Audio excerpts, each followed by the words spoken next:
Every now and then, even the biggest pop stars deliver albums that, for one reason or another, don't perform as expected. Commercial success doesn't always align with artistic brilliance. In this video, we'll take a look at 8 great albums that flopped, like 4 by Beyonce.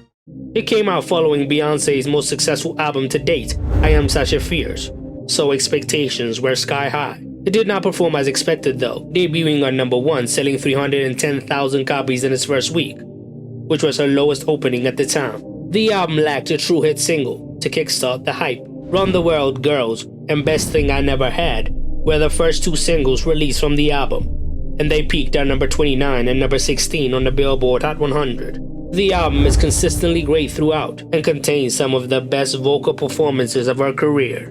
It also has some of Beyonce's best ever songs, like Love on Top, Dance for You, and I Care. Even if it started off slow, it ended up accumulating more than 9.9 million units in sales. And even though it was considered a flop at the time, it is fondly remembered by her fans, just like Art Pop by Lady Gaga.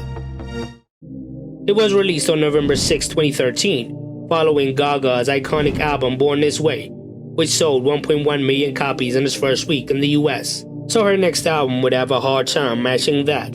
And for Art Pop, Lady Gaga went on a more experimental direction, more artsy than poppy. The first offerings from the album were Applause, which peaked at number 4, and Do What You Want, which peaked at number 13 on the Billboard Hot 100. Do What You Want was later removed from all streaming and online versions because it featured R. Kelly. The album debuted at the top of the Billboard 200, with first week sales of 258,000 copies in its first week, which was very low for her at the time. It was also not received well by the critics, scoring 61 out of 100 on Metacritic. It ended 2013 as the 9th best-selling album in the world, selling 2.3 million units in the year. Lady Gaga's willingness to take risks was inspirational, like Justin's was for Journals. It was released on December 23, 2013, when Justin was in the thick of his destructive Bizzle era. He was also experimenting a lot with sounds of R&B and hip-hop. Another thing this album has in common with Art Pop is that it also featured R. Kelly. It was released as a compilation album, as it contains songs Justin released on Music Mondays. It did not chart on the Billboard 200, because it was not submitted for sales tracking to Nielsen SoundScan. It has since been certified platinum by the RIAA. Even if it is one of the most confusing albums, it has some of my favorite songs from him, like All That Matters, Hold Tight, and Confident. It is a great album, but it was released at a time when Justin was hated by the public. Just like Blackout by Britney Spears.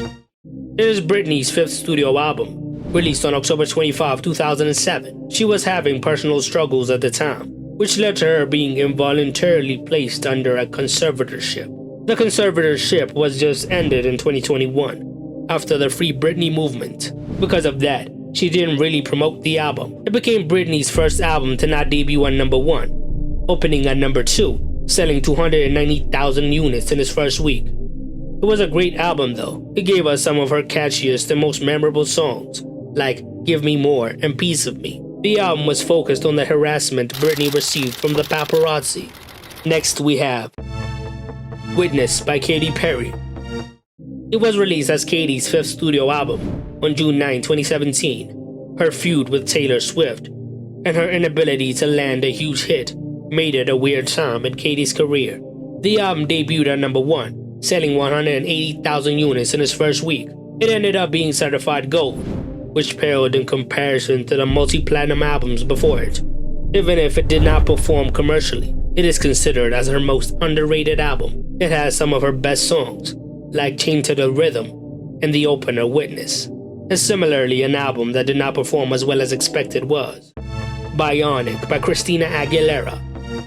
It was Christina's 6th studio album, released on June 4, 2010. It was released following her critically acclaimed and commercially successful album Back to the Basics, which has now been certified 2 times platinum by the RIAA. Bionic didn't perform as expected, debuting on number 3 on the Billboard 200, selling 110,000 copies in its first week. It also received mixed reviews from critics.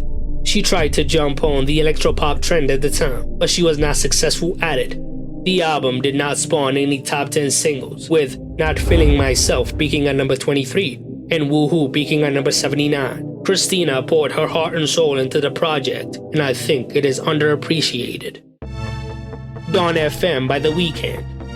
It was released as The Weeknd's fifth studio album on January 7, 2022. It was the successor to 2020's After Hours, which is now one of the most streamed albums of all time, with 11.4 billion total streams on Spotify. It debuted at number 2 behind Gunna's DS Forever, selling 148,000 units in its first week. It was his first album to not debut on number 1 since his debut album Kissland. Dawn FM may not have performed well, but it has banger after banger like Sacrifice, Less Than Zero, and Is There Someone Else? It is also a concept album with a story throughout, narrated by Jim Carrey. It was also critically acclaimed, scoring 88 out of 100 on Metacritic.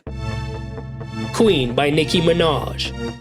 It is Nicki's fourth studio album, released on August 10, 2018. It was released at a time when the Nicki hate train was rolling. She had lost her beef with Remy Ma, and her feud with Cardi B was brewing. All of this led to her long-awaited album Queen not being received well. It peaked at number 2 on the Billboard 200, selling 185,000 album equivalent units in its first week. She then lashed out at Travis Scott after debuting behind Astroworld's second week.